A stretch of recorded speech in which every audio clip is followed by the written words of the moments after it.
মাত্র ৩৯ সেকেন্ডের ব্যবধানে দুটি শক্তিশালী ভূমিকম্পে কেঁপে ওঠে ভেনেজুয়েলার রাজধানী কারাকাস। ২৪ জুন স্থানীয় সময় সন্ধ্যা ৬টার পর শক্তিশালী জোড়া ভূমিকম্প আঘাত হানে কারাকাসে। মার্কিন ভূতাত্ত্বিক জরিপ সংস্থা ইউএসজিএস বলছে, বুধবার সন্ধ্যা ৬টা ৪ মিনিটে কারাকাস থেকে প্রায় ১৬৮ কিলোমিটার পশ্চিমে সান ফিলিপের কাছে ৭.২ মাত্রার ভূমিকম্প আঘাত হানে।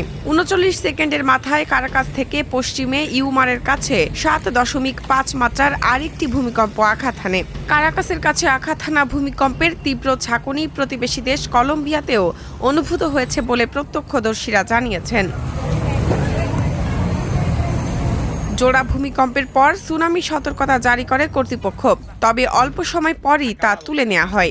ইউএসজিএস বলেছে, পরপর শক্তিশালী দুটি ভূমিকম্পের আঘাতে ১০,০০০ থেকে ১ লাখ মানুষের মৃত্যুর আশঙ্কা করা হচ্ছে। এ দুর্যোগের প্রভাব সুদূর প্রসারী হতে পারে।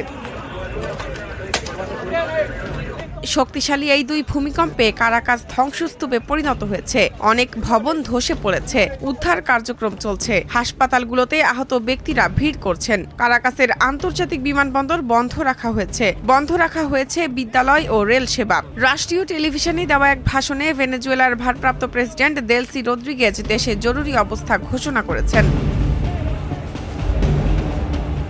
ভেনেজুয়েলার স্বরাষ্ট্রমন্ত্রী দিওসদাদো কাবেল্লো বলেছেন, আমাদের অনেক ভবন ও বাড়িঘর ধসে পড়েছে। নিরাপত্তা ও বেসামরিক সহায়তার ক্ষেত্রে আমাদের কাছে যা কিছু আছে সব দিয়েই আমরা পরিস্থিতি সামাল দিচ্ছি। দমকল বাহিনী ও পুলিশ সক্রিয়ভাবে কাজ করছে।